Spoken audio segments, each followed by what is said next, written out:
Serious. Suspect your dog's gonna get up. Yeah. Shut that mutt up. Shut that mud up. No. No. No. I'll do it. Too much on you again. It's all about you. You're such a fucking creep. Because I want to be in the centre of the screen. Hello, I'm Graham. You've been a weird. I'm right in the middle. Oh, it's actually recording already? Go on.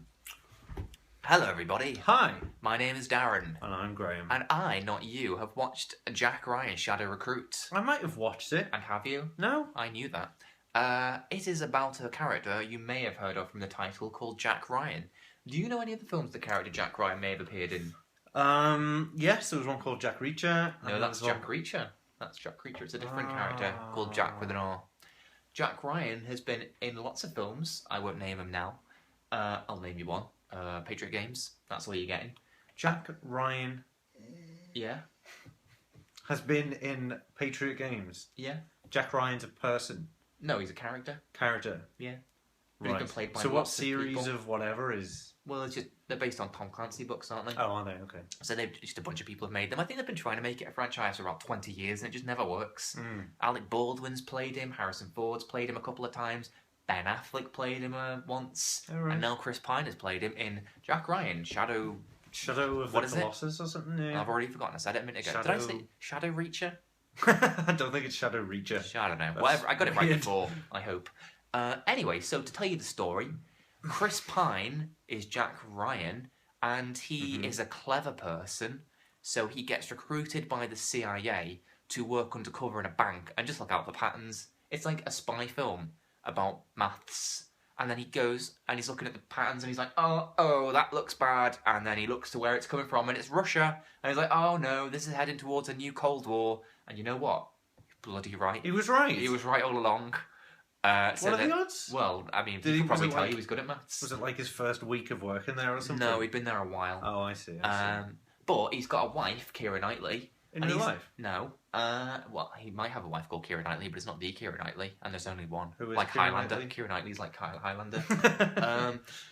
Anyway, so she plays his wife, and he can't even tell her. Oh, no, she's not his wife. I tell a lie. She's the girlfriend. Don't be making twists. Well, that's a big part of the story, is that he can't tell her that he's a member of the CIA, so he keeps having to lie and being like, oh, I'm just going out for the night, and stuff like that. Oh my god. And he keeps asking her to marry him, but she won't because, you know, she's got common sense.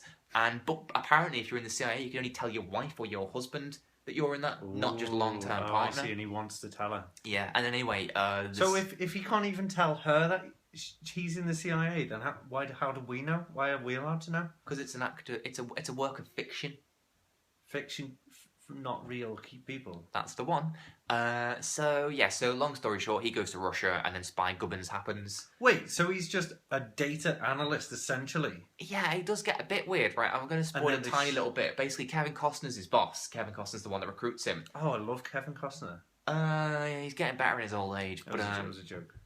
Anyway, so they go to Russia, and then somebody tries to kill Jack Ryan. Jack Ryan. Yeah, and then he tells Kevin Costner, and Kevin Costner's like, right, we need a load of spy shit to happen then. Oh, right. And then Jack Ryan, I've been waiting for that to happen. Jack Ryan goes, well, when are the people going to turn up? And then there's like an awkward pause, and then Jack... You are the people. Well, pretty much, he's like, you mean me, don't you? Yeah. And you think, no, that's not how these things work. You have a job, and then you have to do it. You don't just get told to do other things. Yeah. You're not like... He has to sign like loads more like health and safety stuff. Like, literally, like 1 minute he's, looking for patterns on spreadsheets. The next minute he's avoiding people shooting at him with machine guns. Yeah. Well, that can't have been in the job description. He'd been dead ages ago. Yeah. Anyway, to conclude, I really liked it. I thought it was really, really good. I went in expecting that I would think it was okay, but I came out thinking, that was really, really good. Yeah. Why didn't it do better? I don't know why. I don't know the answer. Right, okay. But I'll tell you what I liked about it. Did you like the fact that it was a bit like Star Trek but Earth? Because it was obviously him as Kirk. No, I thought he was quite good in it, in that he played kind of a boring character. Instead of the Kirk. In Kirk, he's kind of charismatic and Han Solo-ish, whereas in this, he's just a bit boring. I'll tell you who was really good in it. Keira Knightley. She was good. She was really good. I mean, she's obviously she was rubbish, and then she got good when she started doing things like Atonement and whatnot. Well, I saw a Dangerous Method. She was good in that. But She a little was. bit over the top. Yeah, I mean that starred her and her chin, didn't it? Yeah. But no, she did an American accent, and she was. Do you know how like you get these films with the main character and then the naggy wife because he's not allowed to tell her? Yeah, like Breaking Bad and all that. Yeah, but I understand it from Skylar's point of view in Breaking Well, Bad. yeah. But there's no denying that she is the naggy wife in that. You know, I mean, she's got. You know, it's understandable to nag your husband and not be a drugs mogul. Yeah, but and in Deadwood. Yeah, she's a naggy wife in that as well. She is a naggy Same person. one. Yeah. But so Keira Knightley plays the naggy girlfriend, but in a reasonable way. So like usually when like you've got the gun-toting action hero and the naggy wife, you think like, oh, will you just shut up, woman? But with this, you're thinking, just tell her. Jesus Christ, just tell her. You can trust her. It's fine. Just tell her. Yeah. So she was really good in it. He was quite good in it. Chris Pine. You know, I haven't seen the other ones with Harrison Ford and whatnot, but I suspect if ever you play the same character as Harrison Ford, he's done it better. But I haven't seen him. The villain. Do you know who played the villain? The Russian villain? Werner Herzog. No. It was Kenneth Branagh. So Ken, Oh, right, really? who also directed it. Did he have a handlebar mustache as usual? Oh, no, he doesn't usually have a handlebar mustache. He often has mustaches. He doesn't in Harry Potter or this or... No. Go on. No, not in Does he have it in Wild Wild West? The shittest film that was ever shat into the shitty world. Oh my god. It's the only kind of Branagh film that you need to know about. To avoid. The rest can be happy surprises that you find along the way. So yeah, Kenneth Branagh plays a Russian guy. He doesn't really say much, but he's quite good in it. And it's just well directed, really, considering that, you know, he's got a reputation for being the theatre man and, you know, brings Shakespeare to the world of cinema with his Hamlet and things like that. And now suddenly he's doing a sort of spy movie. And I think you've got to look at every spy movie, good spy movie, brings something new to the table, I feel. So you've got Bond, who is Bond. Well, that's not a good spy movie, is it? You've got Austin Powers, which satirises, spoofs Bond. Yeah. You've got Mission Impossible, which is all the various ways Tom Cruise can try and kill himself. Well, actually, I was thinking about Mission Impossible the other day. In the first one, he dangles off a vent, you know, where he's like that. Yeah, off a rope. In the second one, he dangles off a rock. Yeah. Third one, he probably dangles off something I don't remember. Oh, right, yeah, in the fourth one, he dangles off that giant skyscraper. Yeah. And in the fifth one, he dangles off a plane. You know, in the trailer, he's hanging off the plane. It's not really Mission Impossible. It should be called Tom Dangles, I think. The Tom Dangles franchise. I don't think that will work out. But well, that's what it is. Suggestion. Yeah. So you got Bond, which is Bond. You've got Austin Powers, which is funny Bond. You've got Mission Impossible, which is Tom Dangles.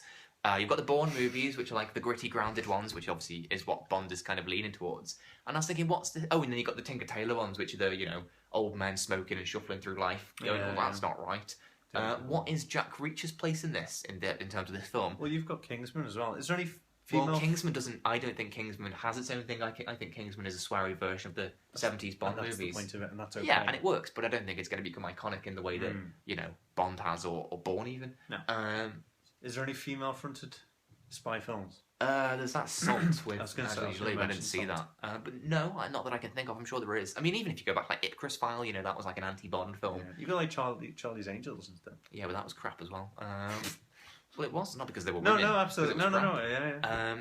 So I think that this is a kind of cross between the Tinker Tailor stuff and the Bond stuff, you know, or not Bond, you know, just the big action the big action spy movies. Yeah. So on the one hand, you've got like shitloads of like it seems to revolve around people passing each other things. You know, like people walk to each other and quickly pass, or they'll nick something out of each other's pocket. That's how the spying's done, but it's done really kind of fast and cool. Like, so you've got the kind of you're seeing boring things like him hacking computers and looking at spreadsheets, but it's done in the most exciting possible way.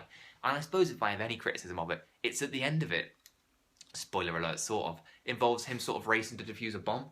And it was just like, oh, you've chickened out on an action movie. Right. And not only that, but it's almost exactly the same, minus the aeroplane stuff, as the bit in Casino Royale where Bond's got to stop the plane getting blown up. Because they're doing it to affect the stocks, just like in Casino Royale. And so you think, like, this scene is, A, not in keeping with the rest of the film because it's an action film in what was kind of a thinky action film, but it's also exactly like that scene in Bond. What are you pointing at? You've fallen out of frame. Oh, it's exactly like that scene in Bond, but not as good. So that was a shame. But the rest of it was really good. I just really liked it, and I think that it deserved to do better. Good. Thanks. I considered Hurt Locker, but he's not really a spy in that one. No, he's not at all. And that made me think of Hawkeye, which made me think of Natalia Romanoff, and she's a spy. Why are you trying to think of female spies? Well, no, I was just going off a thing before, and I think they're a bit under. They should be. I don't know. I think she's underrated. She's in most of them these days. But no, I know. But I'm saying. No, they're slightly overlooked, or underrepresented, if you like, female spies. I suspect they're the cheaper ones, so they'll be the ones that last. Yeah, they'll drop out later than Tony Stark does. I'm just saying, like, if Marvel could address that kind of gap, that niche, if you like. What's it got to do with Jack Reacher, Jack Ryan? What's anything got to do with Jack Reacher? Nothing is the answer. What's it got to do with Jack Ryan? Well, we were talking about other spy films. I'm saying, well, there's no female-fronted ones apart from The Avengers isn't a spy movie, though. No, I know, You're the one that brought females into this. I'm saying You've made this an issue. You're the one waffling on about Scarlett Johansson, but we were talking about that about 5 minutes ago. Well, while you were talking about something else, the film. I was trying to think of ways it could be, and then I was thinking, well, there's already an We were talking about this film, which led into talking about its relationship to other films. Mm-hmm. You got obsessed with why there are no female-fronted spy movies, and then about 5 minutes later, you started waffling on about Scarlett Johansson and Hawkeye. All right. I'm just saying it's Somebody irrelevant. doesn't want to talk about women's representation in the media, then? Not right now. So it's directed by Kenneth Branagh, and I really like Kenneth Branagh as a director. He's a good guy. I've only seen 3 films that he's directed. This is one. Mm-hmm. The other is Thor, which is pretty good. And the other one is the Frankenstein film, which he did, which is really good. People slagged it off, but it's really good. And I'll tell you why it's really good. Because this exchange of dialogue happens between a brother and sister. The brother is going away. The sister is staying behind. And the brother says, "Goodbye, sister." And she says, "I'm going to miss you." And he says, as a brother. She says, as a friend. He says, as a lover. And they get kissing. I was just like, what happened? It went from goodbye, sister to incest in like 1 second. This film's genius. Oh my god. So that is why Frankenstein is really good. So, Kenneth Branagh, 3 for 3 for me so far in terms of his directorial career. Wow. And I recommend you all go outside or inside. But you don't like Wild Wild West. Well, he didn't direct that, did he? No. I'm not saying that he's been in... Every film he's been in is really good. No. I mean, Chamber of Secrets is shit. He's the best thing in it, and he's my favourite Harry Potter character, because he's amazing. Fame is a fickle friend, celebrity is a celebrity does, all that. Brilliant. But it is a rubbish film. As is Wild Wild West, but the 3 things he's directed, including Jack Ryan, are all really good. There we go. Bye now. Job's a good one. Yeah. Say bye. Bye.